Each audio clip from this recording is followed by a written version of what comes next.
afternoon to all participants. Welcome to the third series of the Smart Forward Web Forum. Today's discussion, we will be focusing on smart manufacturing best practices. Okay, smart manufacturing best practices. So that will be the focus of today. Now, I am King Teck, your host and the moderator of the day. Smart Forward is a collaborative initiative to accelerate the journey towards smart manufacturing. And the objective of Smart Forward is to address the manufacturers' concerns and challenges to adopt Industry 4.0. Now, businesses can get Industry 4.0 related articles, case studies, events, solutions from our web portal, which is smartforward.my. Smart with a number 4, WRD.my. And also we send out every bi-weekly, we send out an e-newsletter to keep you updated with the latest news and events and articles of the Industry 4.0. Smart Forward also organize webinar like what we are having today, corporate visits. So we intend to actually organize some visits to let the SMEs to experience what other companies have done in their Industry 4.0 projects, consultation services to bridge the gap of the SMEs embarking into the smart manufacturing journey. We also did a survey as well in terms of the adoption by the SMEs. Those who wanted to know more about the survey, the results, you all can log on to the smartforward.my. Now, in our second series, last 2 weeks, we have discussed about the road ahead with Industry Forward. Then MPC representative, which is Puan Sally, okay, under the MPC, a government initiative. We've spoken about the government initiative to accelerate manufacturers' adoption in smart manufacturing. So for those who have missed it, okay, you can actually go to YouTube. You can actually type Smart Forward. So we have a YouTube channel, we call it as Smart Forward. So you can actually watch the recording of the past 2 sessions in the YouTube as well. Okay, today let's talk about starting our smart manufacturing journey. Some expert told me that Industry 4.0 is simply combining the OT and the IT, the operation technology and the information technology. Some other people will tell me that, well, it's something to do with cyber physical smart system that include engineer interaction network or physical computation complex. Oh, there are too many jargons out there. Okay, but for me is that it's just about getting useful data, what is happening in the manufacturing, in our plant, our factory, to make business decision and to incorporate, if possible, incorporate autonomous responses to a predefined scenario, just like car. So I have a Proton X70. So if, let's say, for example, if they sense that it's too near to the other car, what will happen and so forth. So in your factory, it can do similar function as well. So this is to actually to increase the productivity of your manufacturing production facilities. Okay, and a lot of it, the basic things that we need to have is about getting the right data. Now, from our survey last time, many SMEs are trying to embark into smart manufacturing with trial and error.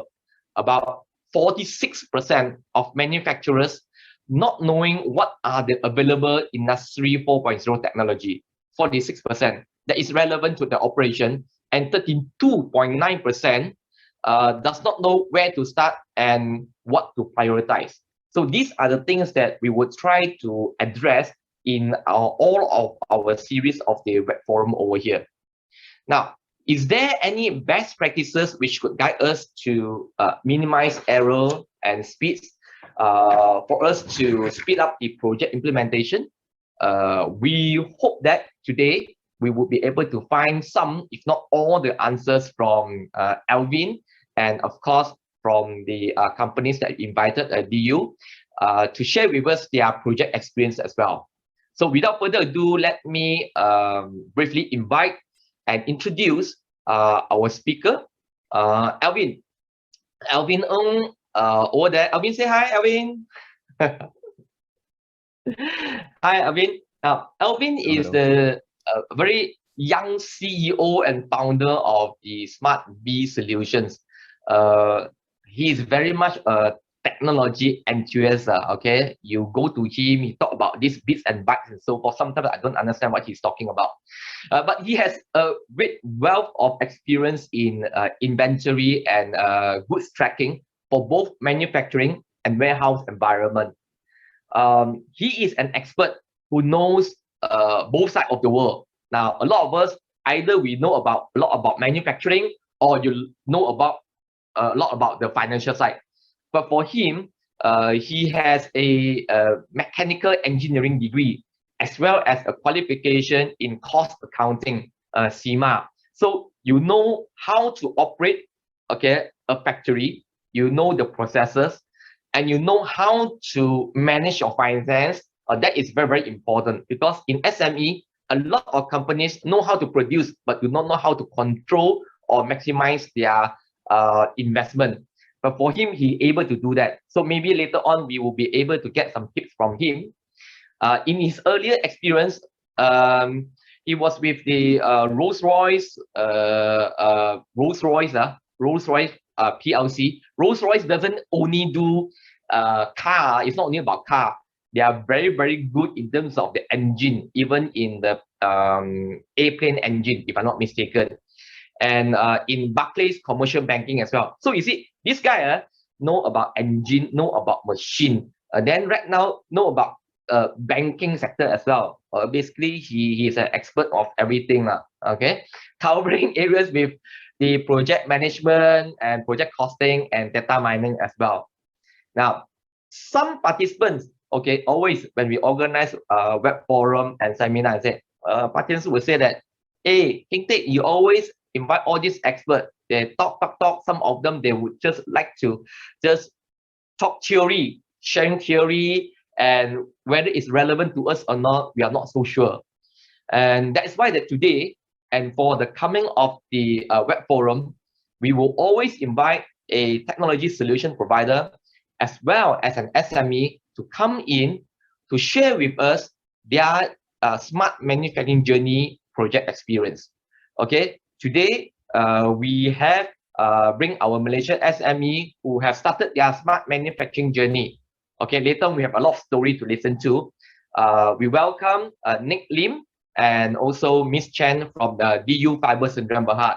Later on, I will ask Ms. Chen to introduce about the company so that we know about their business and operation, and then we'll drill down into the details on how have they actually started their smart manufacturing journey. Now, let's get started with our forum. We're going to let Alvin to share some insights on smart manufacturing best practices. Then what we'll do is that we will have a dialogue together with Nick and Ms. Chen and Alvin about the project experience. Okay, and after that, we'll open up for Q&A. So please drop your questions into the Dropbox, and my colleagues will actually compile it, forward to me, and I will actually highlight the questions and to bring up for discussion purposes. Now, Alvin, so what are you going to share with us today? I hope that we will get some insights on very, very practical. What we want is that the practicality in starting our smart manufacturing journey. So I hope that you can share more with us, and I would hand over the platform or the show to you, Alvin. Okay, thank you, Mr. King Tek. Okay, so good afternoon, everyone. Just to mic check, can hear me, right? All good? Okay, great. Okay, so let me just open up my slides.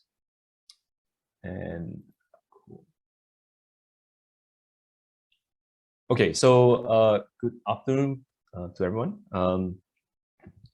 Today, I'm going to share a bit more about my experience, and hopefully some of this will be useful to the audience. the theme is smart manufacturing, and for me, smart is is a very subjective matter, and however, the way I define smart is to be able to use information and data very smartly, and that is the best practice that for me and when I work with my clients. And the idea is to move towards availability, traceability, and optimizability. Optimizability, this word is probably not a true English word, but I will explain more as we go along. So hopefully you will enjoy the session, and do save the questions for Q&A later during the panel discussion. Okay, so very quickly, all right, just to re-emphasize, Mr. Keng has talked a bit about my background, but SmartB Solution, we really focus on inventory. When I talk about inventory, it's MRP, which is material resource planning. It could be warehouse management, or it could just be a simple inventory. So basically, we track anything that moves, and we try to digitalize it as much as possible. On the side, we also offer a small business ERP solution or a light solution, and we also have some ERP solutions that we offer.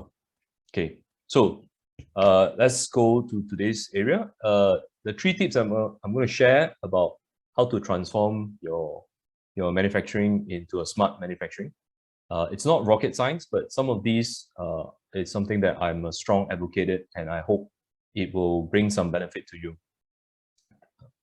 First one is to go paperless. Okay, so going paperless is probably something that everyone knows about and thinks about. However, I don't, in my personal view, and I hope to go deeper a little bit later, going paperless it's actually a journey. A lot of the times when I work with clients, and I'll talk more about Diyou Fibre, what we want to do is have a factory that is completely digital. And the first step is to go back to basic, right? What kind of information do you have in your factory that you are now writing on pen and paper? Going digital or going paperless doesn't mean that you're going to throw all the information away. In fact, a lot of the information that you are now writing on pen and paper are actually your gold mine. A lot of the information are not brought to the system fast enough, and hence going digital, it's difficult, but a lot of information there is your gold mine. So what we have done for a lot of our clients, and this is some of the projects we've done with Diyou Fibre, is really to look at what is important in their process flow.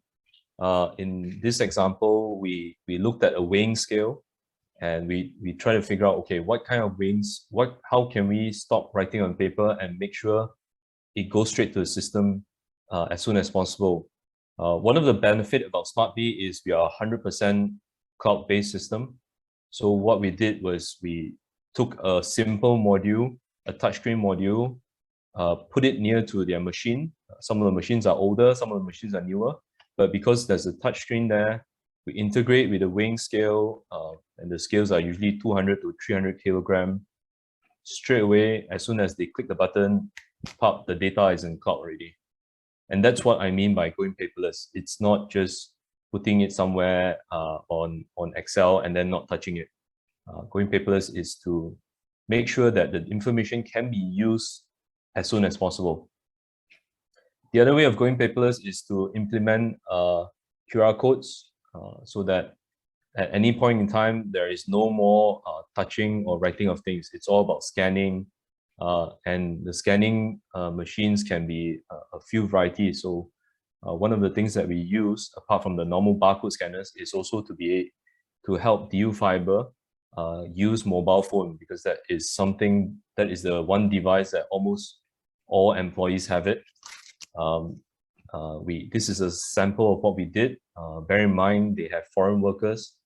And what we did was to really make it color-based, so that even though foreign workers don't understand English, they can just pick on the color, pick on the number, and it works. So our goal is to work very, very closely with Diyou Fibre and make sure that the going paperless process is smooth. And while going paperless is a simple term, there's a lot of effort, creativity, and innovation that is put in place. So this is something that the team needs to understand. Once the data is captured on cloud instantaneously, data and dashboard can be built straight away. So these are just simple examples. They're not from Diyou Fibre, but these are examples. You have strategic information. So sales would be, for example, your sales team could be using the mobile app to key in sales or generating invoices or generating PO. Your costing, your expenses could be keyed in immediately. So this is what I mean by going paperless. You not just from the manufacturing point of view, but all across your business. Operational information where you have database that is captured from machine. A lot of people would understand implementing scanners or sensors or high-end measuring device. SmartB, what we do very, very regularly is to keep it very simple, because a lot of SMEs say, wow, if I implement sensors, that will be very expensive. So what we do is we have a POS terminal, as I showed you just now, and people can just key in straight away, and we custom build those dashboards for the clients.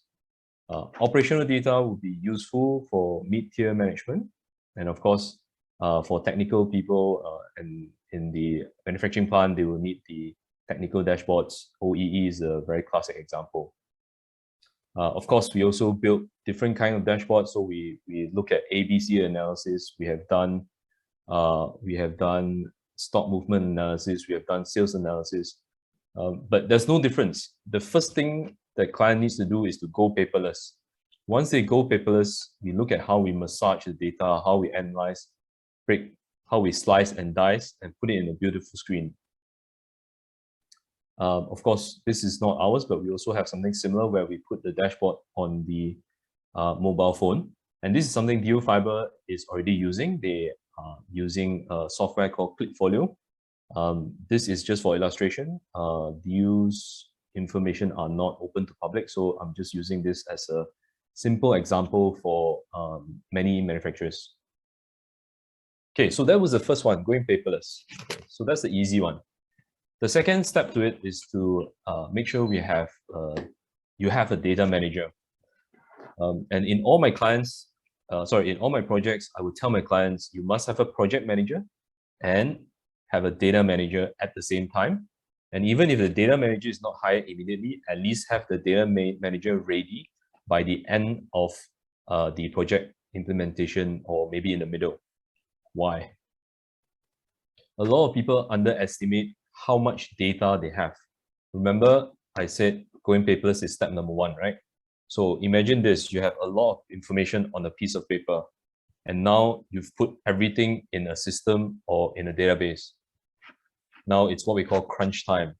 You need to be able to data mine, dig, slice, dice, cut, and find the data that have value to you. Hence, managing data takes time. Now, this is a simple example that Diyou Fibre is using. They have production output, production A, production B, again, sensitive information, so we've disguised some of them. The beautiful thing about this data is that it's on real time. That means as soon as Mr. Chong or whoever worker has already keyed in the data on the factory, click of a button, scan, refresh, Nick and Ms. Chen can see the data on the dashboard, right? And that's very, very powerful. And this is what I'm trying to share with the public. Going smart, sometimes it's about utilizing your data intelligently and then grow your business. Okay, number 3, continuous improvement. So this is a concept that it's easy to understand, but requires a lot of discipline. And what does that mean? That means throughout the implementation stage of between SmartB and Diyou Fibre, there was always continuous discussion on how can we capture data more intelligently. How can we make sure the workers understand how to use the system?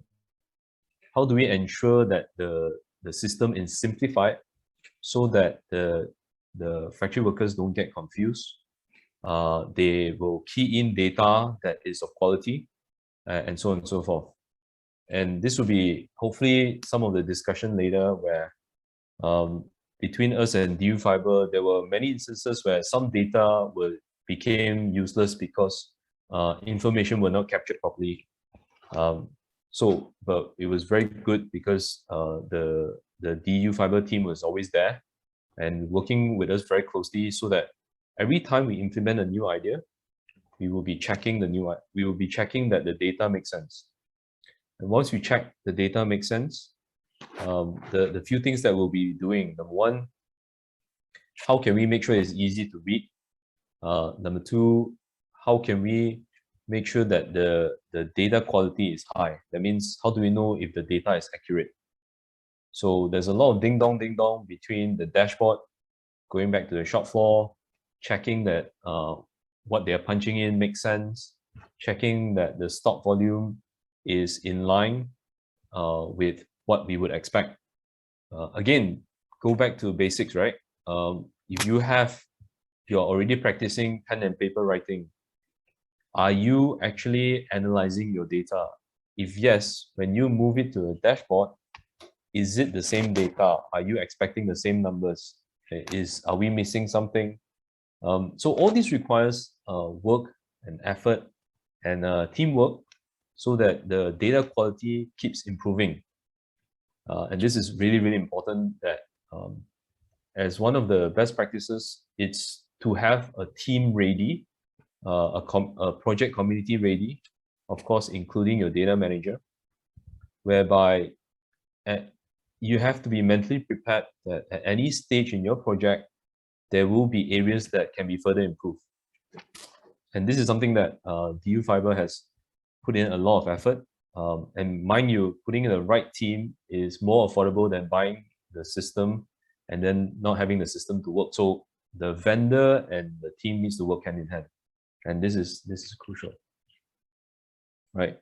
There was multiple discussions on different areas. So imagine this: Diyou Fibre has different parts of manufacturing, and at every station or every process, there were detailed discussion.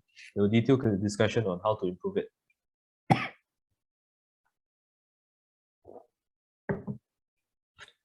And that's the idea. With a few concepts: going paperless, data manager, continuous improvement, we as the vendor will be growing with Diyou Fibre.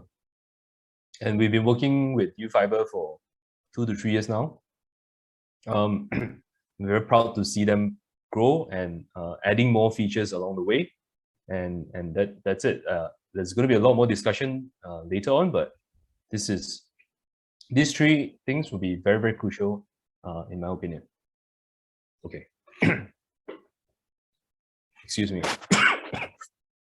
So then, going to one of the subtitle that I was talking about, what does availability, traceability, and optimizability mean?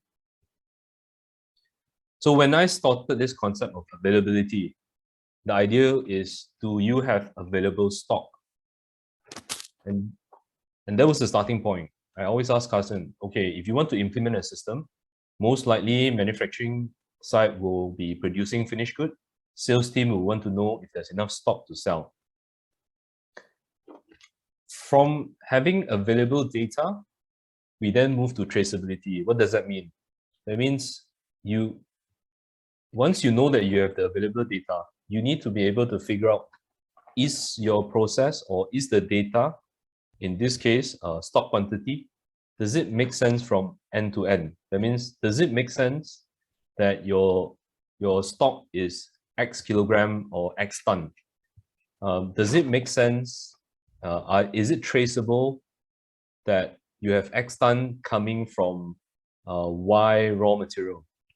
Does it make sense that your data that the raw material that you buy from your supplier comes from this purchase order, costing you X amount in ringgit, and by the time you get your raw material, your cost per ton is so and so. If all this makes sense, that means your trail of activity or your trail of data has good quality data and they're traceable. I can track from station A to B to C all the way to Z.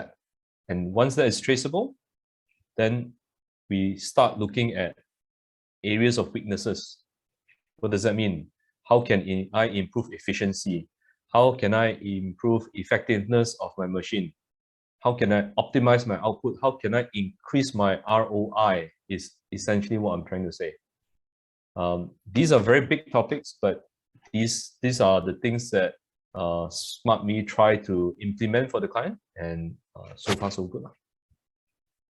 So in a nutshell, best practices that SmartB is trying to share: go paperless, get a data manager, and continuous improvement. Okay, so that's it from my side. If you want to know more, of course, you can contact me directly at Alwin at smartb.co, and this is our website. But we will go into more details during the panel discussion. Right, King Tick, back to you. Yep, thank you very much, Alvin. Now, what we always do is that we will not go to a very detail in terms of the technology, but we just wanted to give a real and a practical concept for everyone, okay, to better understand how can we implement better.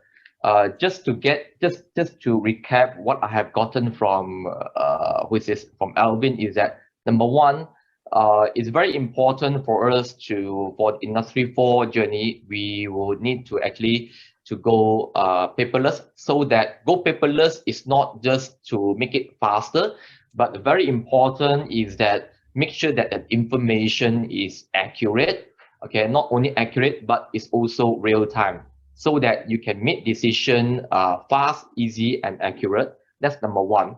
Number two, a lot of the companies will say that, well, in order to get the data right now, you need to have a barcode and so forth. You need to scan, you need to buy some devices. And just now, Alvin just mentioned that, hey, right now you can even use your mobile phone as a scanner. So you might be able to reduce some costs over that side. So for us is that SME, we always need to be very practical in terms of our implementation. It's not just about spending money, but it's about investing your Industry 4 investment into the right area. So that's very important over there.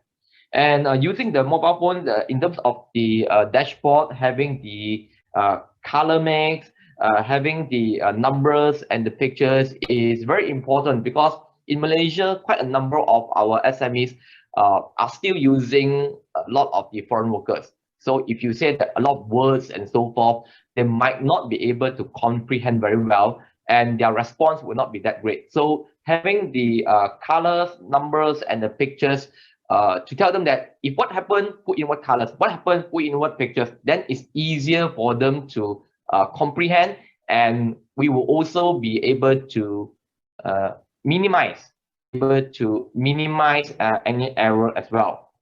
And just now, Alvin also mentioned about OEE and ABC. Okay, not every SMEs would understand that. Later on, we'll talk about that. Alvin, what is OEE and ABC analysis just now? Just a brief one. So ABC, OEE is more common in manufacturing, especially in Malaysia. Is just to give you the overall effectiveness of the machine. That's a technical requirement for machine efficiency. The one that is less known in Malaysia is ABC. So ABC talks about it's as simple as the 20-80 rule. 20% of your stock moves 80% of the time. And when we do that, we put our emphasis and energy in the faster moving one, so that when you manage, you are managing your business smarter. You don't have to go into detail on everything, right? You focus on the so some will call it the bigger tickets, some will call the top 3. It doesn't matter. It's just ABC. Yeah. So ABC will be A, the highest, B, the second, C is the slowest. Yeah. Oh, meaning that it's a ranking. What is a priority ABC? It's not an acronym of any words, is it? No. Hey, yeah. I mean, yeah, to keep it simple, is like 20-80 rule. A will be top 5% of your moving stock, B is 15%, C is 80%. Yeah. Yeah. Okay. So and every business will come to a point where they realize actually in the end it's 20-80. The 20% of your SKU sells the 80% of your revenue. Yeah, can't go wrong one. Yeah. Okay. Now, Alvin also mentioned that having the technology is not enough. This is definitely is true. You need to have people to manage your data. You need a data manager, and there are so much data. What data is of value to you? We always say that rubbish in, rubbish out. Correct. So if you have rubbish data, then you won't get accurate information. I would rather not to have any data than have rubbish data, so that if not, you make the wrong decision over that side.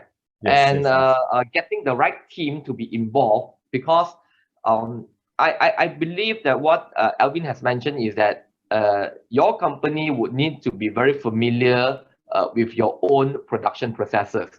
And with that, you need a team who understand that, to work very closely together with whoever solution provider that you have chosen, to work together very closely. That would be the key success factor towards any Industry 4.0 project. Okay, without it, you can have the best technology in the world, but it won't be able to add value towards your increasing your productivity.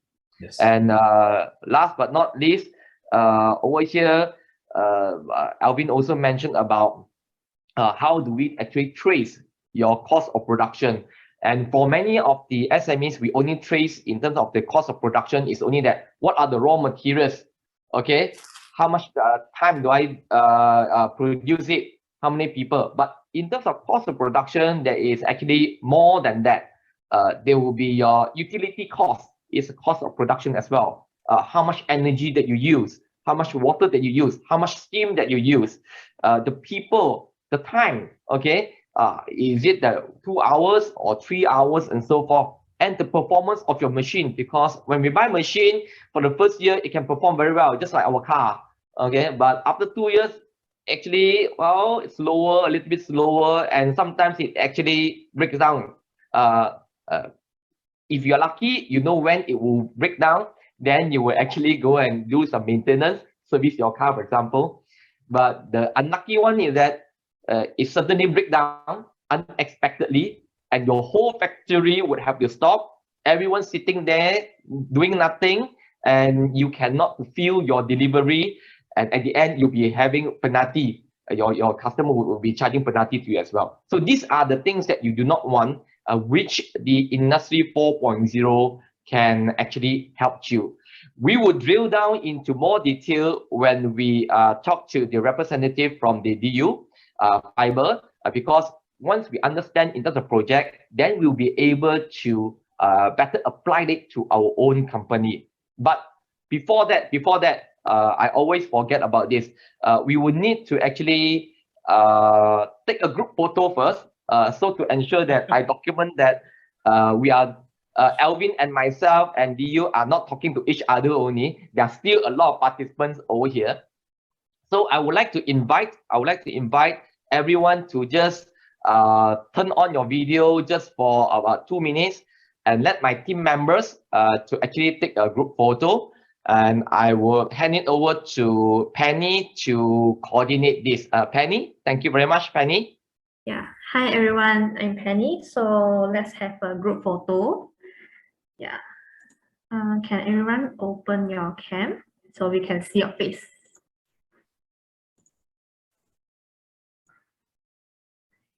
Yeah, okay, still a lot of us haven't opened yet, so Give some time.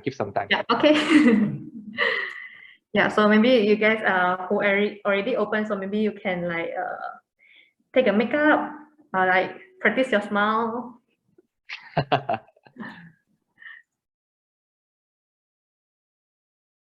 Okay, please turn on your webcam, please. And whenever you're ready, Penny. Okay. Okay, so Okay, let's have the group photo. So everyone please keep your smile like around 30 seconds because we are not sure you are on 30 seconds. Yeah. Yeah, okay. So 1, 2, 3. First page done. Yeah, I can see. Very good. Some of y'all in the office is wearing mask. Very good practice. Yes. I can see Sauda over here. Hi, Sauda. I can see your Matrix logo over there. Please hold on, yeah. Second page, and then third page.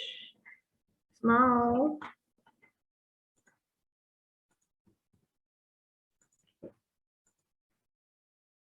Fourth page. Litton, I cannot talk already. Smile too much. Okay, last one. Okay, thank you. Okay, thank you, everyone. You can remain open your video so that we know who you are and we get to know each other better. If you prefer that to close your video, it's okay. Some of you are very shy, or some of you are maybe working from home, no makeup. You say that I don't want to show my face. It's okay, no worries. For us today, we just come here to learn. That's the most important thing. Okay, now to proceed with the next session, what we're going to do is that we're going to invite our representative, our Malaysian SMEs from the Diyou Fibre to come in. We have Nick, we have Nick, and also we have Ms. Chen. Welcome, Nick and Ms. Chen. So together, what we'll do is that we will have a dialogue. But before that, I would like to invite Ms. Chen just to briefly introduce your company so that we know what industry are you in, what do you do, and a very brief about your project. Then when we have the discussion, it will be easier for us to comprehend in terms of your journey, smart manufacturing journey. I'll hand over the stage to you, Ms. Chen. Thank you very much.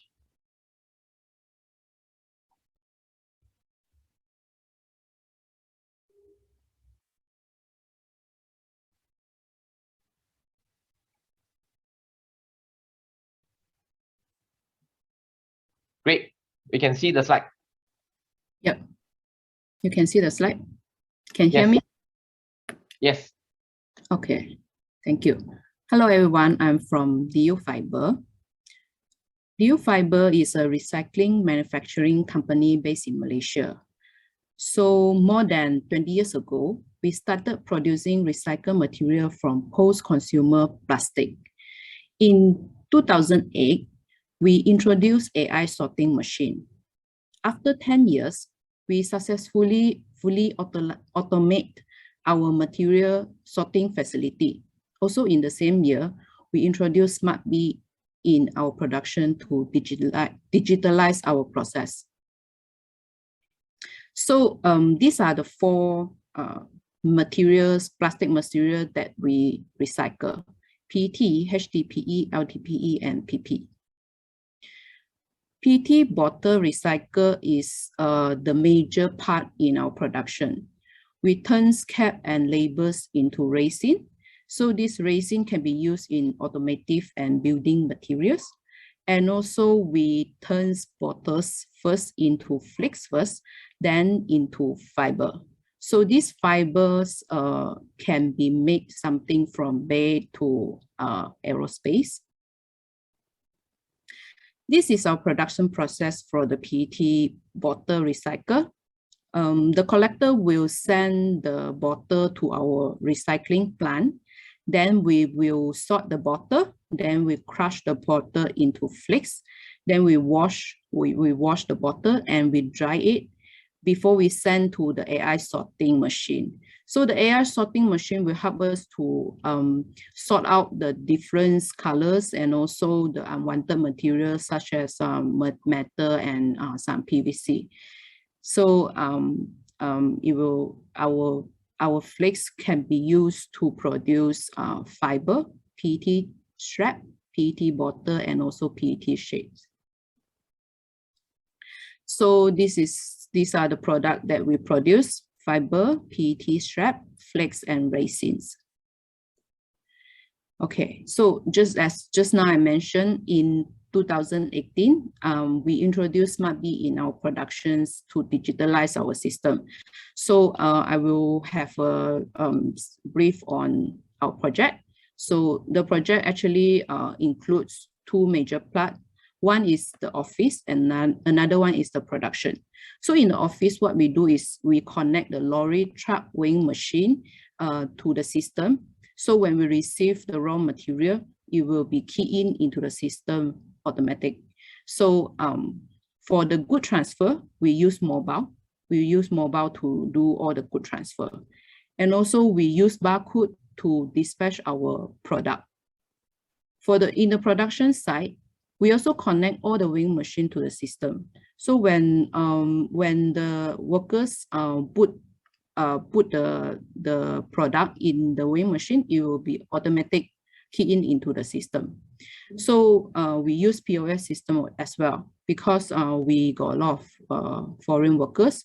That's why we design a simple POS system touchscreen for them to use.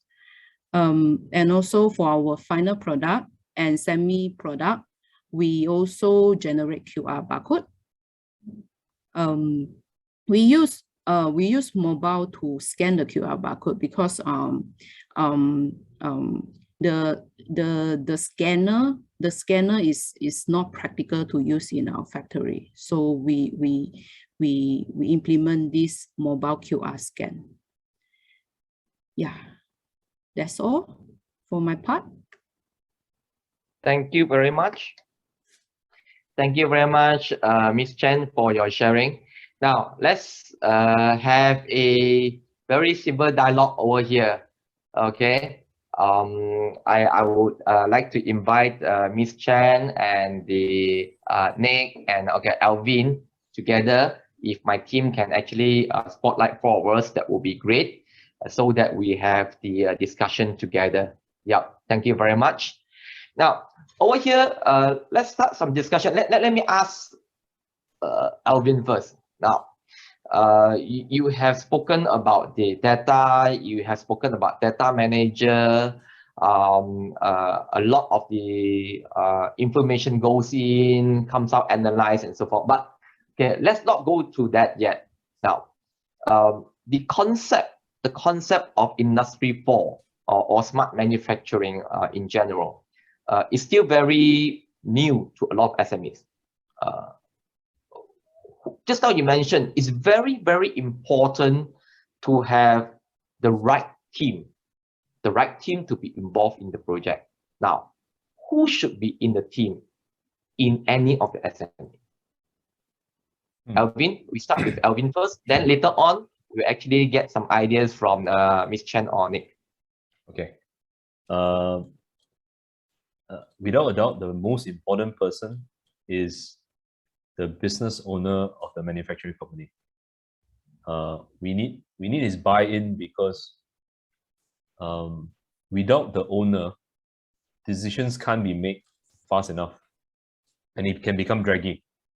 So, of course, the second most important would be the project manager. So that means even though the owner may not be actively involved in the project all the time, decisions can be made fast. So these two are very, very important. Yeah. So the owner, the project manager. Now, of course, if you have a budget and you have a big team, most of the time, then I would say your production side will need your coster, your costing person. That will be important if you have the finance team who is capable, and of course, warehouse manager. These four, there's going to be a lot, but these four will be a very, very good starting point. Yeah.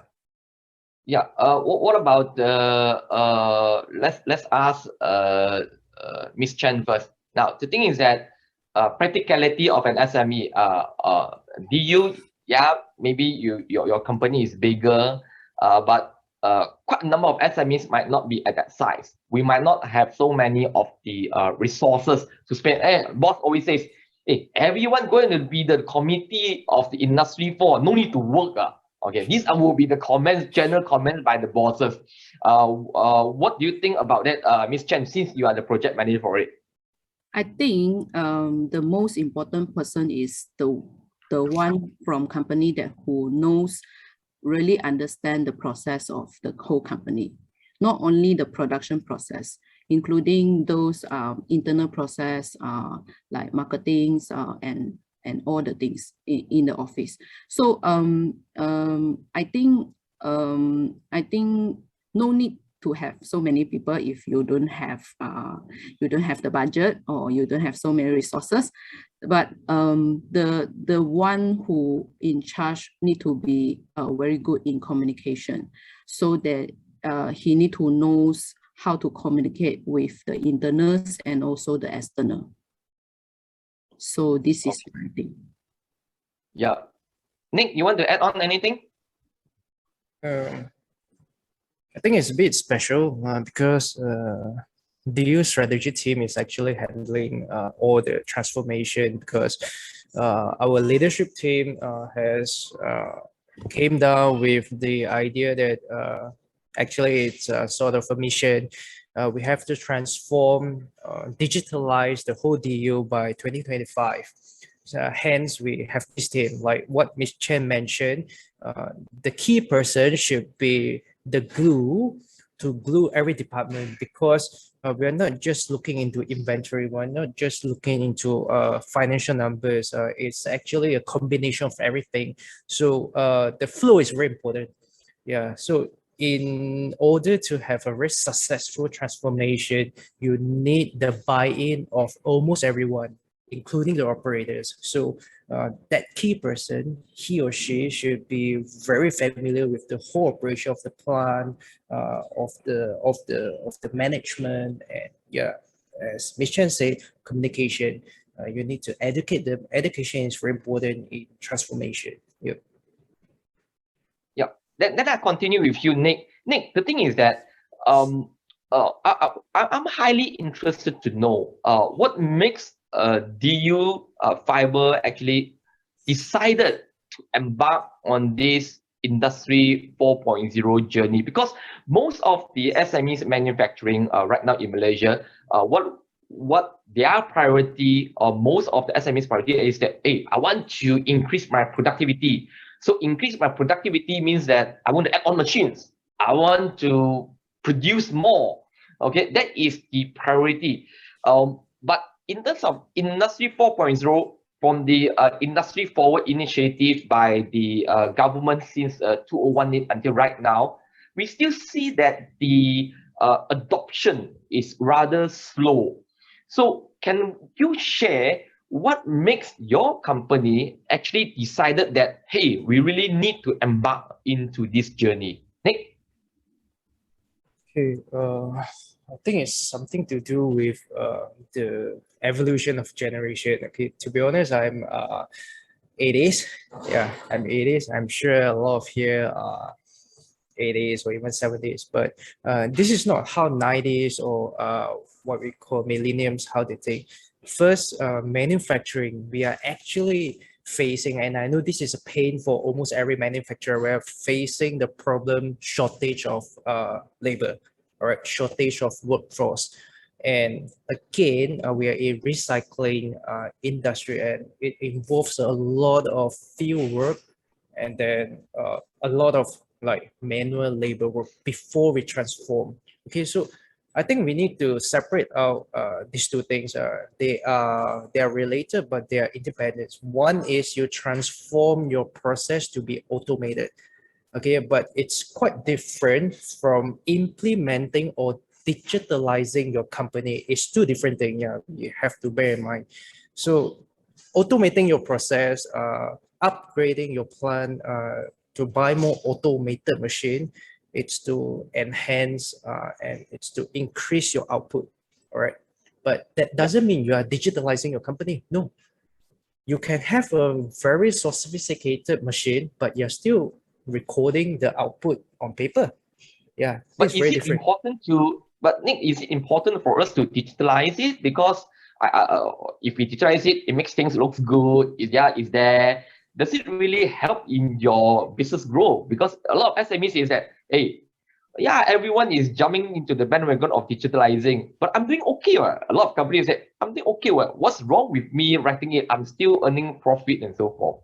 Okay, one thing, we use a very direct example. It's about decision making, right? So before we digitalize, okay, every time before board meeting or even division meetings, right, everyone have to go back and calculate all their numbers that they recorded on papers, and then cross check with the operators, with the leaders, with their managers, if those numbers are correct, right? But now, right, all our PIC, all our division leaders, they do need to do that. Why? Because we integrated all the numbers into our BI, our business intelligence, which just give us a very live number. So now, for example, during meeting, we just shoot up our dashboard and we just discuss from the dashboard.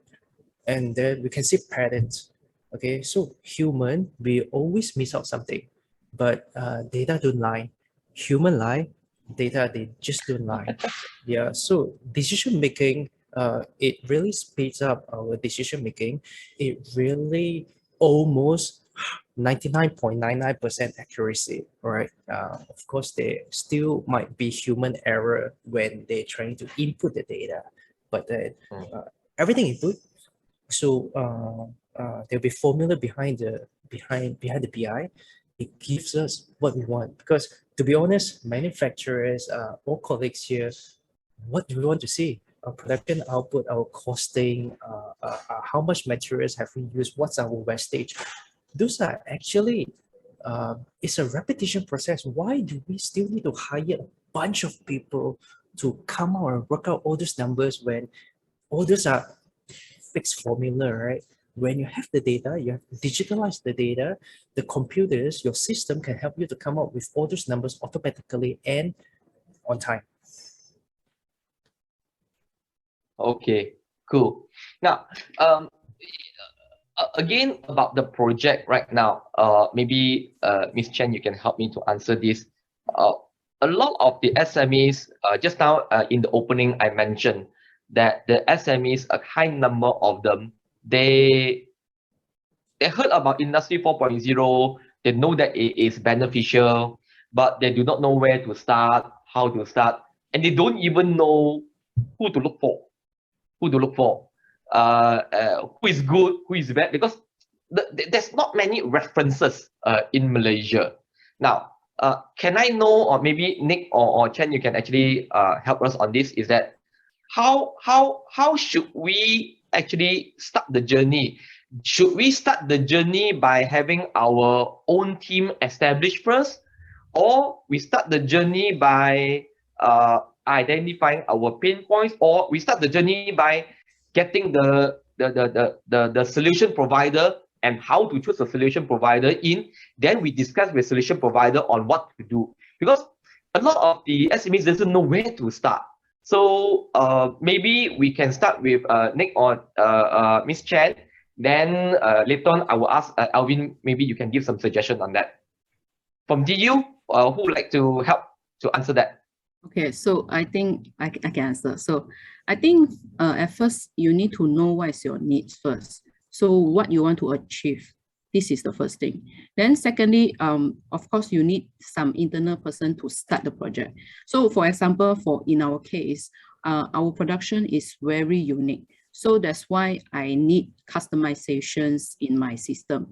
That's why when I trying to find my supplier and service provider that time, I only meet less than 5 service provider, to be honest, because most of them in the market, they provide standard solutions which can't meet my requirement. So that's why I found Alvin, that he can customize our process. And to be honest, until now, we still doing the fine tuning of our process over the time. So because yeah, things will change, and also we need to fine tune our process so that we can achieve what we want, because you don't know what you want when if you don't start. So when you start, you will know what you want. So this is my will. Okay. Alvin, you want to add on to that? Your recommendation. Objective recommendation are not to your advantage. Yeah.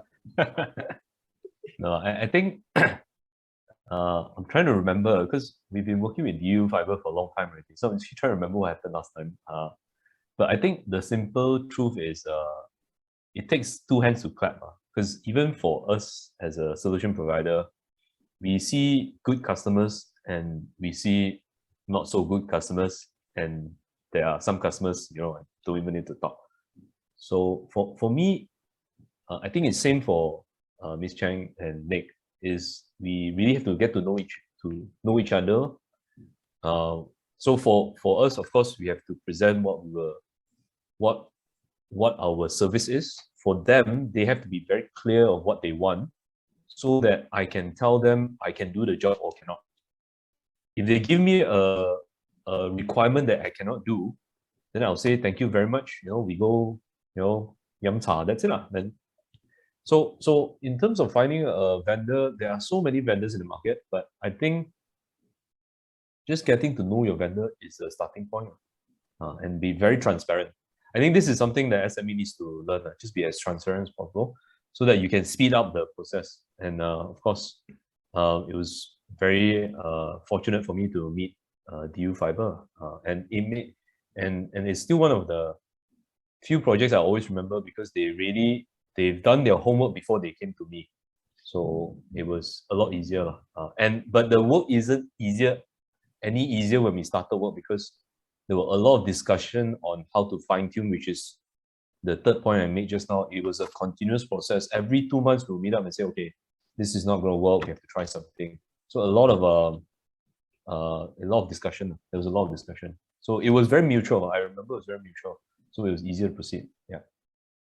Nick, the thing is that when both you and Ms. Chen explain about your project, I can see that while you implementing the Industry 4 is very much in terms of that it is part of your business strategy to expand and to grow. Now, it's very fortunate that you have a great team that is able to do that planning. But some of the SMEs, maybe the smaller SMEs, they might not know. We need to do planning, but in the first case is that what to plan. Okay, these are the things, you see, that what to plan.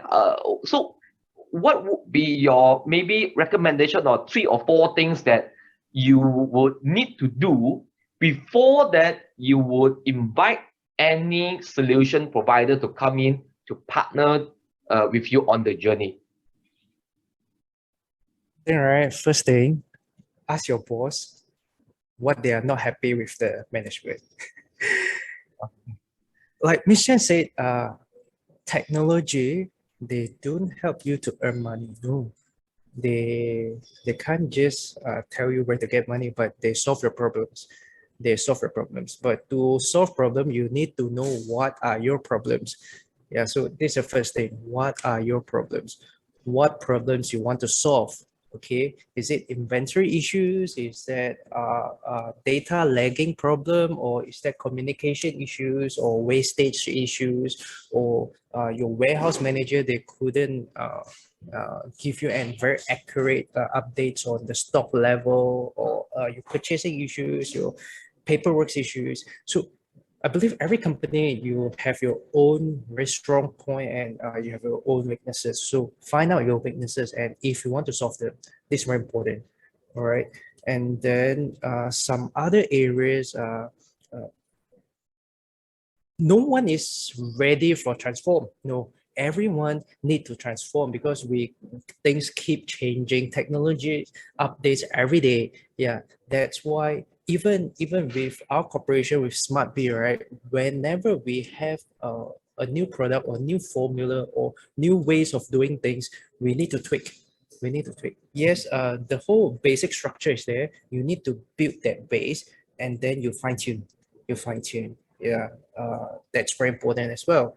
So, question was voices, okay, problems, and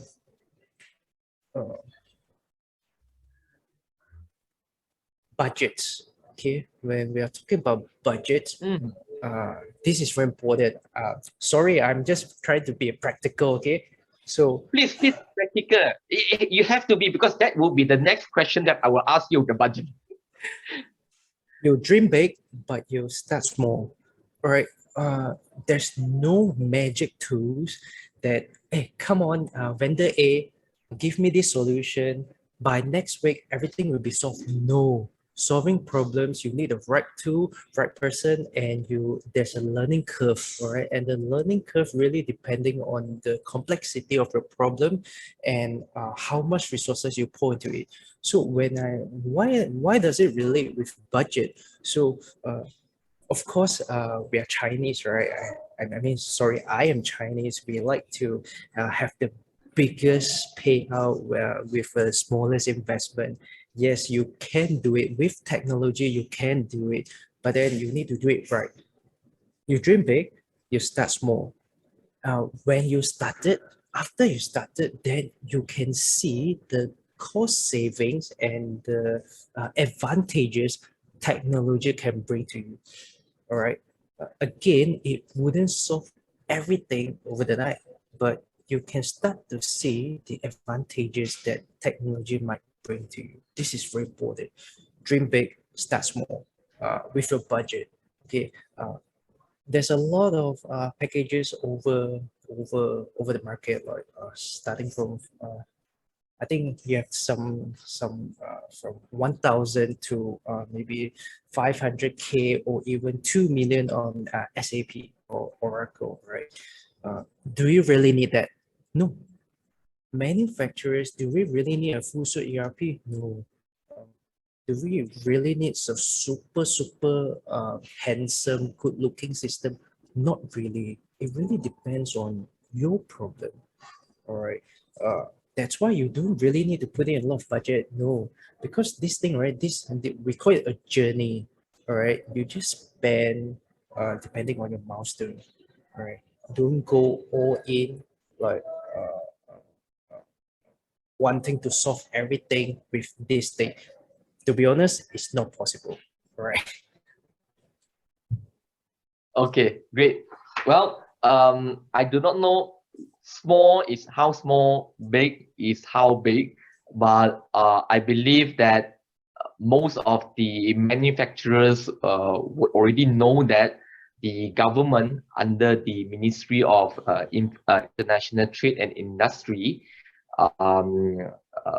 implemented by the agency which is the MIDA, they have this one grant which is called Industry Forward Intervention Fund, which offers the SMEs up to it's 70-30. 70% will be funded by the government, and 30% will be from your own pocket for the whole project, up to the amount of the 500,000.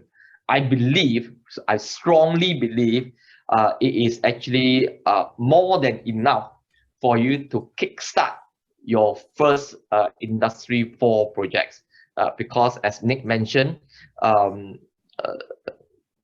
start small, dream big. Okay, start small, dream big. That would be more practical, because when you embark into the journey, there are many different kind of things that you want to tackle using Industry 4. But some of them you want to prioritize that they will affect your business more. You want to focus on it. Some of them that you are not, then you don't do that so much. Then those that give you ROI, you invest more on it. So these are the things that is going on most of the time. Now, the thing is that I want to ask, because the SMEs right now, when more and more people knows about Industry 4 and there are government giving grants and so forth, a lot of the SMEs has been being approached by a lot of the solutions provider. Okay, some comes with, hey, you must do ERP, hey, you must do OEE, you must do MES, you must do WMS, whatever jargons are there. So I don't know much of it. I'm actually specialized on the branding and marketing and SME development. So I'm still learning about that. But there are so many different kind of solutions. Then the questions will be that when this solution provider come to me, is that the solutions that I really need? Is that the solutions that really relevant to me? I wouldn't know. And normally I will just listen to the solution provider law. If I don't have the knowledge, I'll listen to them. So is there any way, this one I want to ask Ms. Chen, okay? I know that you just you mentioned that the customization is what you need. But if putting yourself into the shoes of the general SMEs that you do not really know what you should use, what technique should you use, what would be your ways of evaluating whether I should see all the solution provider or what should I do? Maybe you can have your recommendation. Okay, so actually for me, most of the time when I meet my service provider, I'm the one who tell them what I want. So I don't really need to listen to them what they provide because I know what I want. So I think this is very important. Really, you need to know what you want and you need to understand your own process so that you can work together with your service provider. Like how we choose SmartB as our service provider because they can do customization. This is what we want.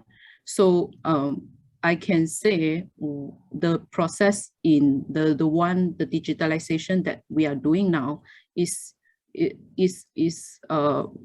no one is doing. So no one will give you the solution if you don't know what you want. That's why yeah, you have something. But a lot of SMEs okay, this is real scenario. A lot of SMEs over here is that actually I have been doing my business all along, and these 2 years suddenly this pops up, the industry 4.0 thing always pops up everywhere. Then I might explore. Actually, I do not know that I need that also.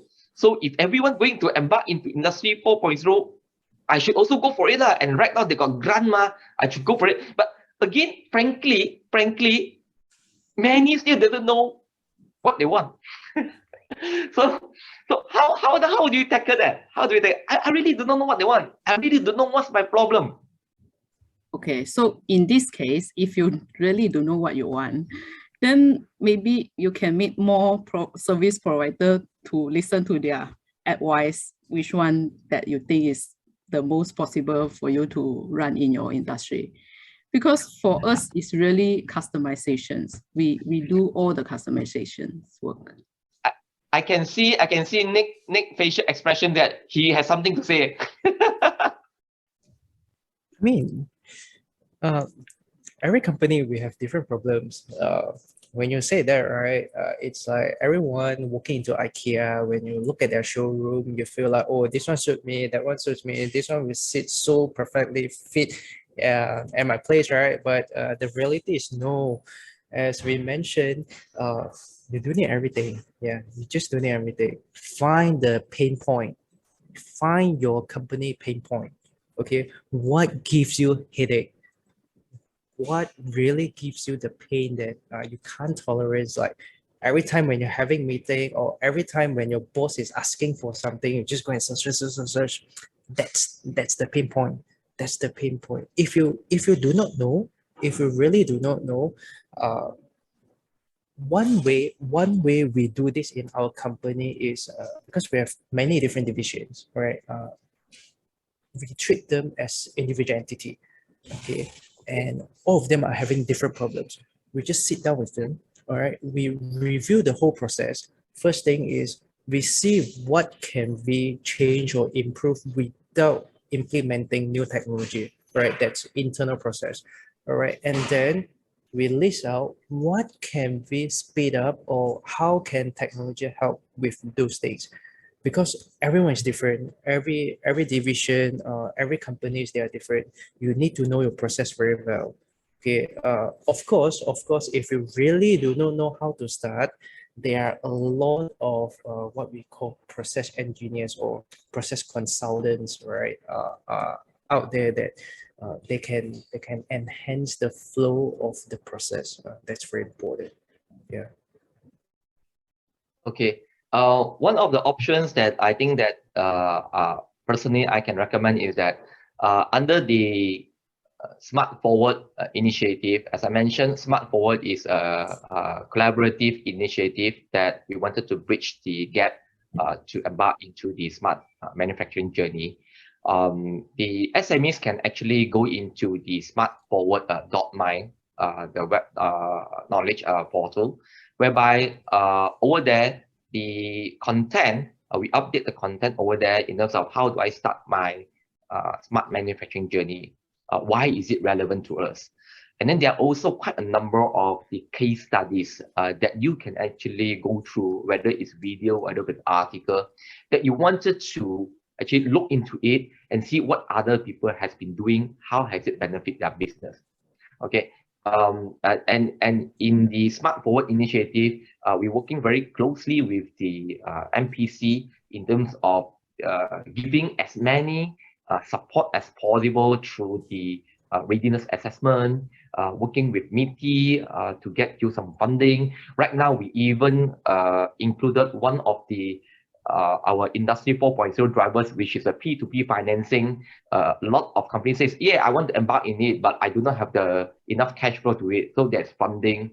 Then there are solution provider inside there that they won't actually sell a solution for you that they actually having, meaning that a lot of companies, when they come to you, I sell ERP. So I go to you, I promote ERP, I don't promote anything else. But ERP might not be the things that you want. So the intention of the Smart Forward is that we have actually gotten several critical area of the Industry 4.0, get them together. When they go out, they will be able to first understand your business, first understand your pain points, what are your requirements. Then within these solution providers, they will actually recommend which are the best solutions for you, and they will actually going to approach you to give you possible solutions. So that's the great things over there. So that's why that SHRDC is also there in terms of providing training and so forth. And let's say, for example, your business, you do not know how to transform and so forth, BizSphere is there to help you. So these are the things that we are trying to minimize the gap. Now, there's a question over here from the participants. Now, please, for all the other participants, if you have any questions at all, please put it down into the chat room so that we can actually highlight and discuss over here. Now, this question over here is that from Chris Lim, can you share a bit more on how AI works? Oh, I'm sorry, I cannot answer. Maybe Alvin, you can share a bit how AI works and whether it's relevant for us or not. I do not know. I can, but it's okay. I'll keep a simple layman term. AI is just artificial intelligence to simplify your work. I think the thing that Chris is asking, the first question is, what do you need to simplify, or what do you need to automate? Then we talk about the area of AI, because AI is very, very broad. To put it simply, it's probably a type of software or a type of machine or robotics to make your life easier. Yeah. If I were to refer to Diyou Fibre's AI, then maybe Nick or Ms. Chen can highlight, because they have an AI machine. They did mention something about that. So I'm not sure if Chris is referring to what Diyou Fibre is doing, because AI is a very, very broad topic. Yeah. Yeah, maybe Nick or Ms. Chen, you want to talk about your AI filtering system? Yeah. What does it do? It sounds very Changi to me. Do you want to go? I'll go then, because I'm more technical on the machine side. Right. So Ms. Chen? Oh, no, Nick wants to go, I think. Yeah. Nick, okay. All right, cool. So artificial intelligence, it's all about machine learning in short. So people always think AI like robot or like very chunky thing. Actually, no lah. Actually, it's just something how you let your machine to learn. Okay, we all know machine are not human, right? So how do they learn? They learn by you feed them a lot of data. Okay, one very practical example, how do you use AI? Okay, we do recycling. Okay, for example, this. We have 3 colors, right? Okay, so we teach the machine how to differentiate those 3 colors. Those are the first stage. But then you'll be seeing on the blue, there's a black here, right? Then the machine would like sort of confuse, okay, is this black or blue? All right, this is black or blue. Then we have to tell them, all right, this black, how many percent on a blue you determine it as blue or black, all right? All those, the more they work, the faster they learn, and then the more data you feed into the machine, the more accurate output or outcome it can produce. This is one form of AI, and I believe the fundamental of AI works like this: machine learning. Does that answer your question, Chris? Yeah, I believe so, because Chris actually mentioned that he is referring to the AI that you have. Yeah. I think that explains very well. And I have another questions over here from Miss Lim. Miss Lim says, most SME know how to do business, but lack of the knowledge of how the technology works. Okay, if the existing service provider unable to fulfill the expectation, can they shift to new service provider? Okay, for me, definitely if you are not satisfied with your service provider and they cannot do the work, I'm sure that you should actually change your service provider. If not, why are you going to continue? It makes your process even worse. Okay, if you continue with it. But maybe I would suspect that you are referring to the if you are referring to the MITI Industry Forward Intervention Fund, that you have already engaged the service provider, but the service provider is not performing as what you expect to be, and you would like to actually change the service provider.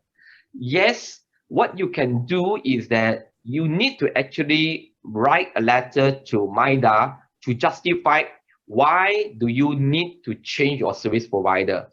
But that is only half of the story, because if MIDA already approved you the grant, okay, they expect you to complete the project as what you have submitted. So if you do not want to use this existing service provider, then you should actually recommend a new service provider who can actually do the same thing or similar things, complete the task with the cost same or lesser than it. Then I don't see any reason why MIDA should reject your application or your request to change your service provider. Do actually talk to me after this.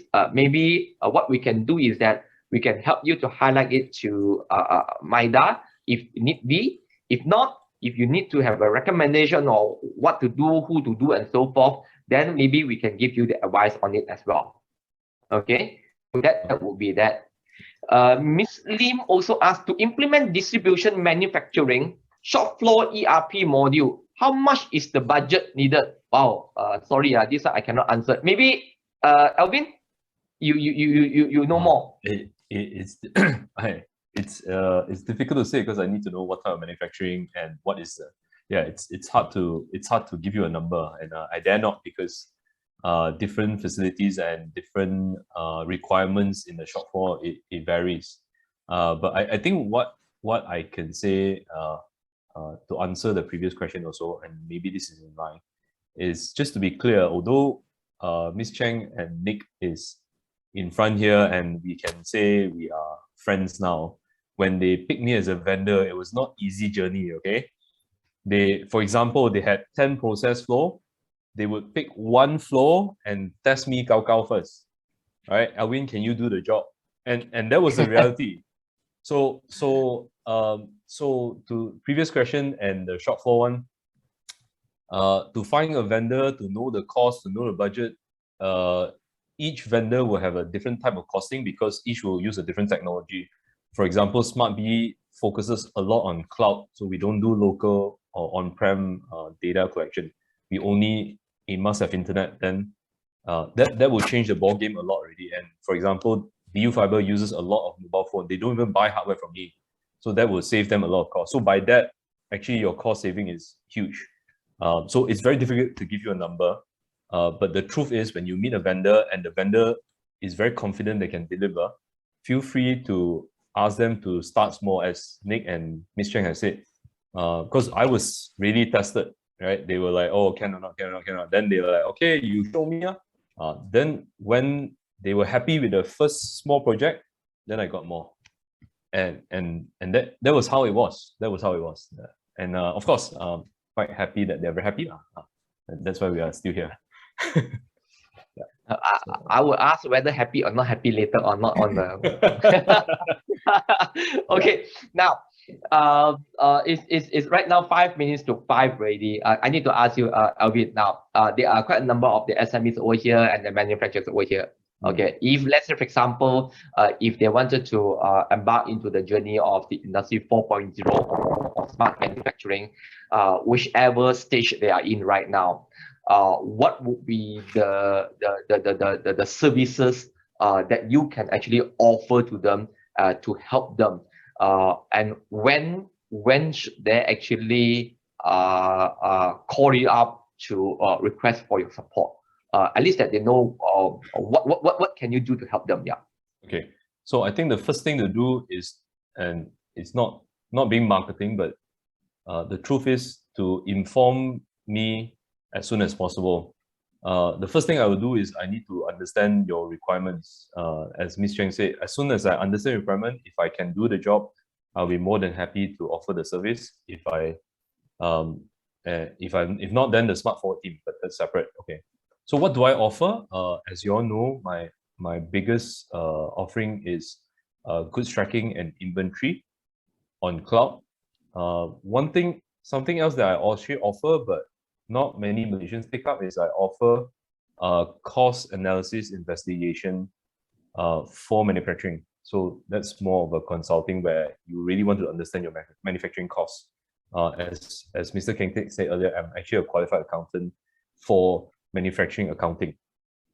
But this is, a lot of people are still looking for data collection first. So data collection is one of our biggest products. So we customize the dashboard at a very affordable cost for you to go paperless. That is my biggest offering. So, yeah. Okay.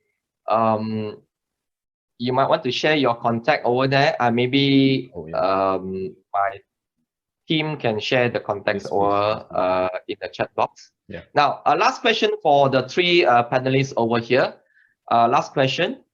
What would be the 3 advice which you would give to the fellow SME should they wanted to embark into Industry 4? Only 3 simple, short one. 3 things that you must do. We start with Nick first, then followed by Ms. Chen, then Alvin at the end. Yeah, Nick, 3 things only. 3 very important things that you must do when you want to start your journey.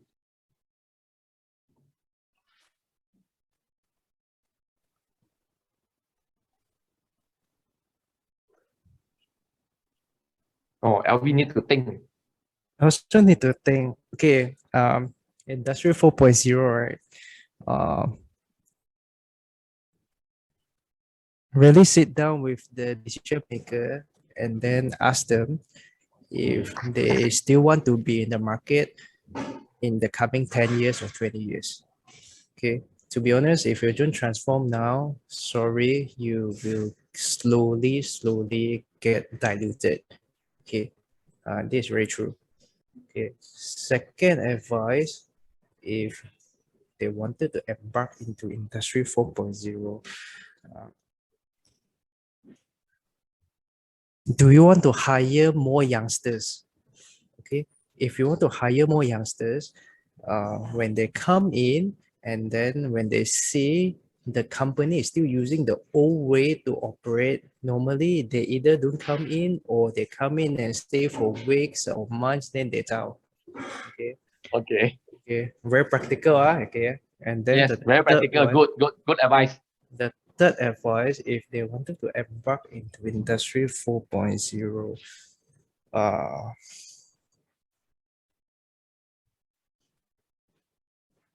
okay, if you want your business to be known, it's sort of related to the first point. If you want your business to be known, you need data support, because nowadays with the very easy access to big data, all right, if say your potential customer or your potential supplier, when they do a search on you and they just can't find your relevant data on the net or on some special platform, or for say even e-commerce website or Alibaba website, they will just skip you, right? Because there are a lot of other competitors that they show their data, all right, they show their output, which your customers or supplier, they will boost their confidence because, oh, this one is actually quite bothered, they have the data all on. So if you want to be in this group, you should embark into Industry 4.0. Okay, that's a 3 points from me. Thanks. Thank you very much, Nick. Ms. Chen? Okay, the 3 advice from me is find the correct person internally and also the correct service provider. And the last one will be you need to really insist on what you are doing, because this journey is really not easy. Need to be persistent. Yes, need to be persistent. Okay. Alvin, last one, most difficult task. Most difficult one. Yeah. How do I? Yeah, a lot of them covered already. So I guess back to Short one, 3 points. Yeah. Make a decision that you want to grow, and don't implement the system because you want to implement system, but implement the system to complement your business plan and goals. Yeah. Okay.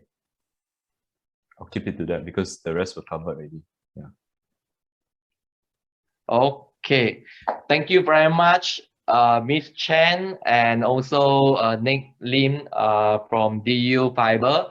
A very, very insightful sharing. I believe that the participants over here right now would have more confidence and also would know somehow what to do, what to prepare if they wanted to start their journey. And of course, thank you very much, Alvin, sharing some of the best practices, what do you need to think of in terms of the data.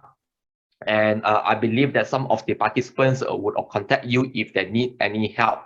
Now, before we end the session, a few things that, again, that I want to highlight, remind everyone. Number one is that I mentioned this in the earlier, before we started the session, is that number one, our web forum is every 2 weeks, Thursday afternoon, similar time. Next session, we would have the monitor ERP.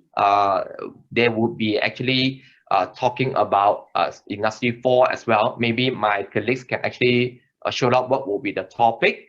That would be great. So monitor ERP will be talking together with the sharing their insights on the Industry 4, more towards on the ERP aspect together with their client. So basically, they will be focusing on taking control of your OE and OLE. Sorry, I do not know what is OLE. So if you do not know what is OLE, then basically go and Google, or next 2 weeks, come and join us again. So the highlights will be how is ERP related to OE and OLE, and the challenges faced and tools to improve your OE and OLE, and how to improve your shop floor transparency and employee engagement. So these will be the key things that will be discussed. The next session will be on the Thursday, 17th of March, 2022, 3:30 p.m. to 4:30 p.m. We will be sending out our invites to everyone as well. So that will be first thing that I want to highlight. The second thing would be the roadshow by MITI. Okay, roadshow by MITI over here. MITI is actually going all out to support the SMEs.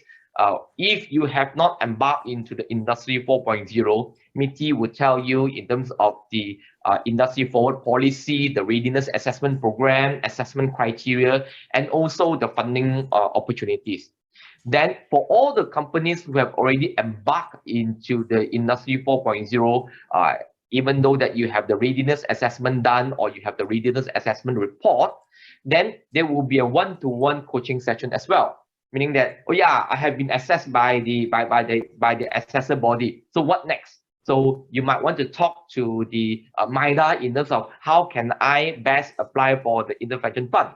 You might want to talk to some of the solution provider in terms of whether the solution is relevant to my company or not. This is my report, whether you can actually help us or not. Or my team might need some kind of the upskilling and reskilling. So maybe is there any training that is offering or not? So these are the things that will be offered during the one-to-one coaching session. So the next stop will be on the 8th March. Okay, I myself will be there. I will be happy to meet you all over there as well. 9 a.m. at the Kedah Industrial Skills and Management Development Center, which is KISMAC. Sungai Petani. KISMAC got two different locations. This is in Sungai Petani, Kedah. Okay, so I hope to see all of you over there. Now, in terms of the Smart Forward, again, before I end the session, I cannot end it without just recapping what Smart Forward actually do. So Smart Forward is still very much a collaborative initiative. It is actually established with the intention or with the objective to bridge the gap of the SME adopting Industry 4.0, because we see that SME needs the solution provider, SME need the government assistance, SME need the knowledge, SME need to know the trend and what are the best practices, and SME would need to learn from their fellow industry players as well. So that's why Smart Forward is established. And right now we are getting more and more companies to come into this Smart Forward, so that we can actually together, we can actually share more experience, so that to ease your journey into the smart manufacturing.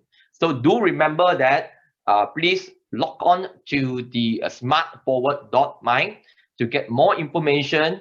If you need any consultation at any time, so you can just go to Smart Forward, you click on the consultation site, and actually my team or some of the solution provider, depending on what you request it to be, will be there to actually reply you and try to address your concern.